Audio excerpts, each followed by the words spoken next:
الحمد لله رب العالمين والصلاة والسلام على أشرف المرسلين سيدنا محمد وعلى آله وصحبه وسلم أجمعين. runtii shirkan jaraa'id oo maanta asuukin yeernay wuxuu daaran yahay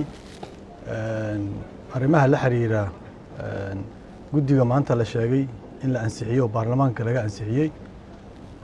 runtii waa ayaan darro weyn oo in golihii shacabka Soomaaliyeed ama baarlamaankii labadiisii aqal ay noqdaan meel ka liidata baarlamaankii xukunkii militariga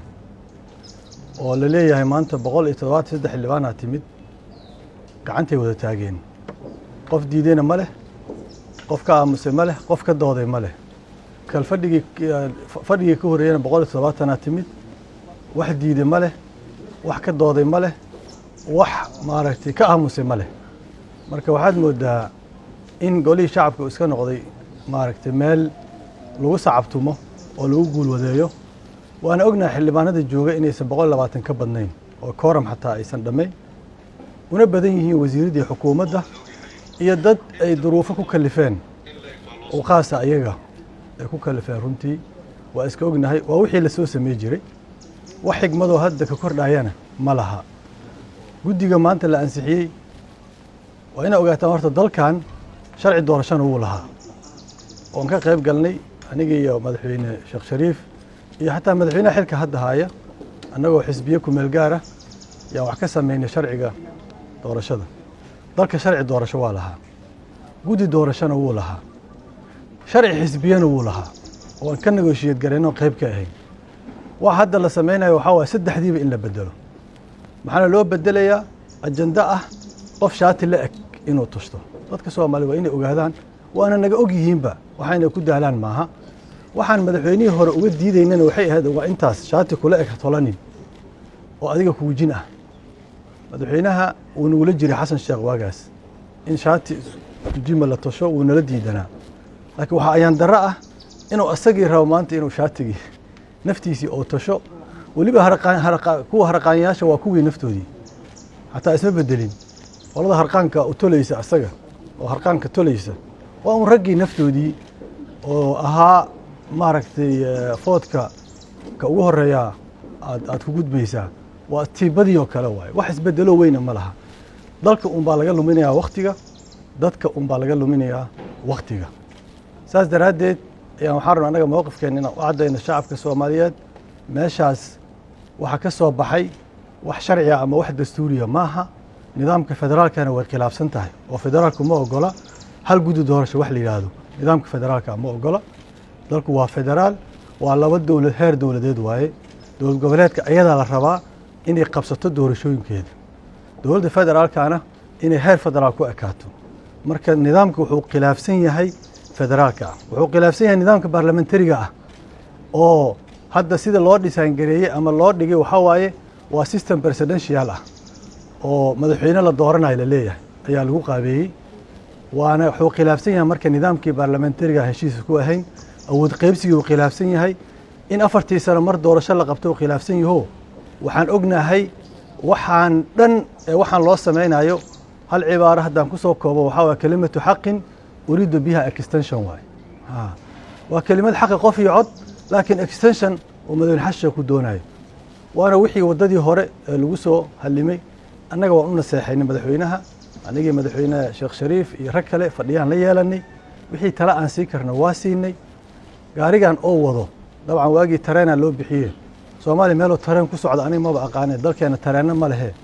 taasaa markii hore qaldaneedba, laakiin gaaridan shidaalka meesha uga dhamaanayaan sugeynaa.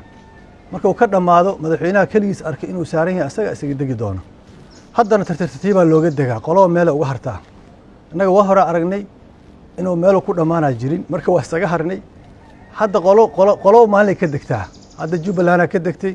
hore Puntland uga degtay. dad tartiib xildhibaanada qaar ka degayo waa sii socdaa. marka uu shidaalka goosto madaxweynaha asagana asaga ka degi doono. waxaan diidana inuu waqti naga lumiyo. waxaa fiicnaa lahayd oon talo ugu jeedinaynaa madaxweyne waxaan hortaa la jiriyo waa la heli waayey. intaad talada dhexda iska dhigtid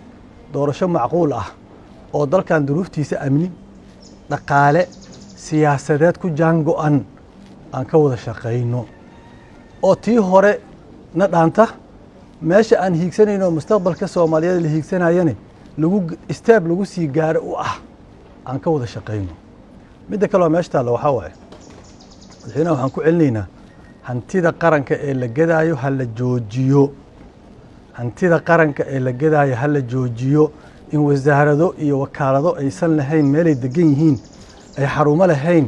hantidii dhulkoo dhan qaranka oo dhan leeyahay waa laga maarmay sax maaha annaga waxaan u aragnaa inay qiiq isku qaris tahay sharci xisbi iyo sharci doorasho iyo waxaa la leeyahay qof iyo cod iyo inay feeg tahay la rabo indhaha dadka in looga leexiyo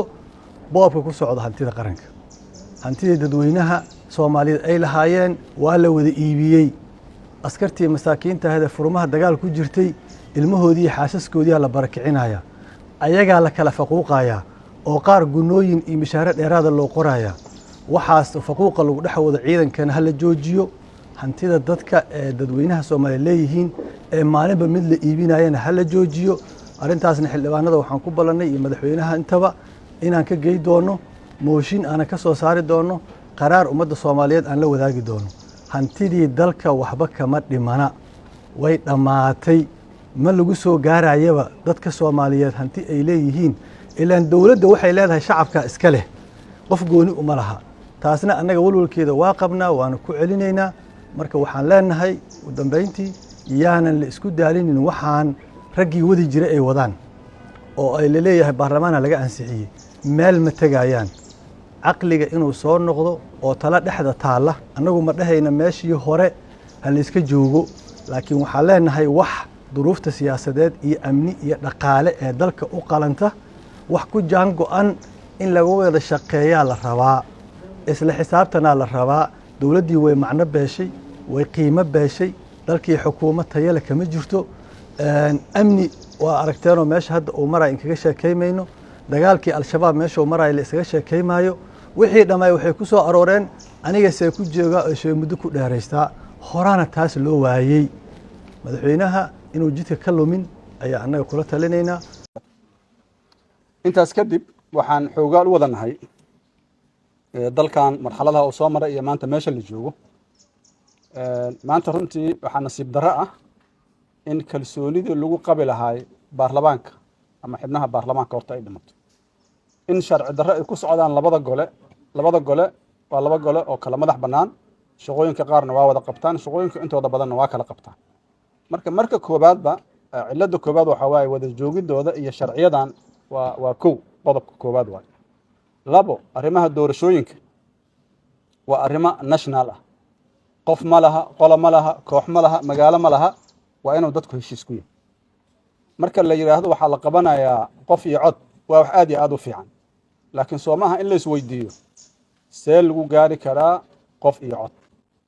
magaaladan maanta aan joogno oo caasimadda ah oo dawladda ay ku shaqaynayso ma ka dhici kartaa qof iyo cod oo dadka intay baxaan